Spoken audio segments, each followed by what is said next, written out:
मंदिर में दिए जलाए, हाथ जोड़े, हर दुआ में आपकी सफलता मांगी।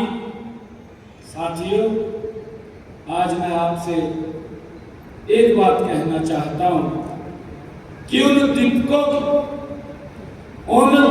की लो बेकार नहीं गई, उन आंसुओं की कीमत चुकी, उन प्रार्थनाओं को अवसर मिल गया। इसीलिए आपकी सफलता पर जितना आपका अधिकार है, उतना ही अधिकार आपके माता पिता, आपके परिवार का भी है। साथियों, मैं उन सब माता पिताओं को प्रणाम करता हूं जिन्होंने कठोरतर कठिन हालत के बावजूद आपका हौसला नीचे नहीं होने दिया, उसको आगे बढ़ाने का काम किया। आज गुरु पूर्णिमा है। सबसे प्रथम गुरु हमारा अगर कोई होता है, हमारे माता पिता होते हैं, जो हमें उंगली पकड़ करके चिल्लाना सिखाते हैं। मैं उसकी भी पुनः आप सबको बहुत बहुत बधाई देता हूं। साथियों, हम सब जानते हैं कि एक समय ऐसा साथियों था जब हरियाणा में सरकारी नौकरी का नाम आते ही सामान्य परिवार चिंता में पड़ जाता था। दिक्कत हो जाती थी परिवार के सामने। लोगों के मन में सवाल उठता था, किसकी सिफारिश ढूंढे। ये चर्चा होती थी, किस प्रभावी व्यक्ति को उसके दरवाजे पर जाए, कितने पैसे का प्रबंध करें। साथियों, ये चिंता होती थी। नौकरियों पर कुछ परिवारों का, कुछ क्षेत्र में साथियों सत्ता से जुड़े हुए लोगों का कथित अधिकार, उन्होंने इसको समझ लिया था कि इसके ऊपर हमारा अधिकार है। साथियों, हम देखते थे कि उस अधिकार के बाद जब हम देखते थे तो योग्यता पीछे खड़ी रहती थी।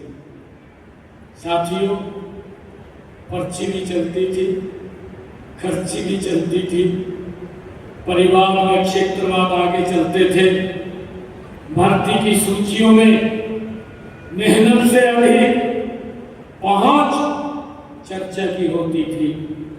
उस व्यवस्था ने साथियों केवल युवाओं से उनके अवसर नहीं छीने, बल्कि उनके माता पिताओं का भी भरोसा तोड़ने का काम किया है।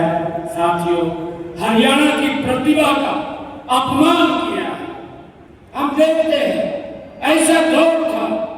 साथियों, आज मैं बड़े विश्वास के साथ और बड़े फख्र के साथ, बड़े गर्व के साथ साथियों आज ये कहना चाहता हूं कि जिन लोगों ने सरकारी नौकरियों को अपनी जागीर समझा, उनकी राजनीति अपने परिवार से शुरू होकर के साथियों अपने परिवार पर ही समाप्त हो जाते थे। अपने परिवार से शुरू होते थे, अपने परिवार पर ही समाप्त होती थी।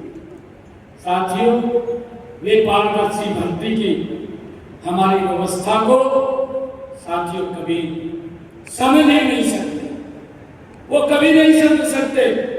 साथियों, उन्होंने युवाओं के सपनों पर अपनी दलाली की दुकानें चलाई हैं। युवाओं के सपनों के ऊपर अपनी दलाली की दुकानें चलाई हैं। साथियों, वे आज हमसे रोजगार का हिसाब मांगते हैं।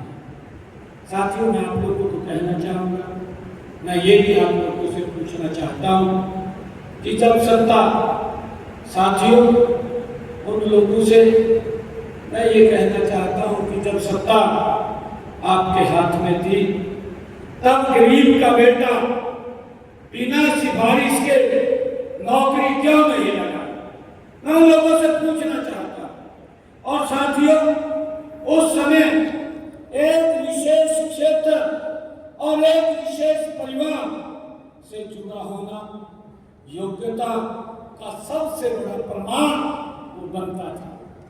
साथियों, नौकरियां सार्वजनिक अवसर के बजाय राजनीतिक कृपा का साधन क्यों बन गई थी, इसे हमें समझने की जरूरत है।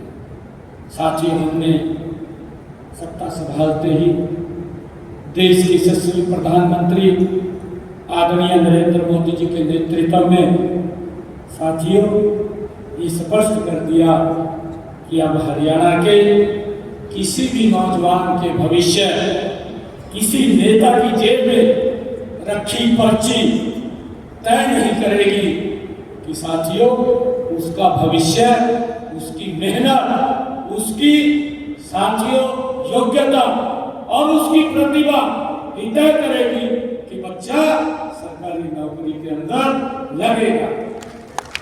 साथियों, मुझे खुशी है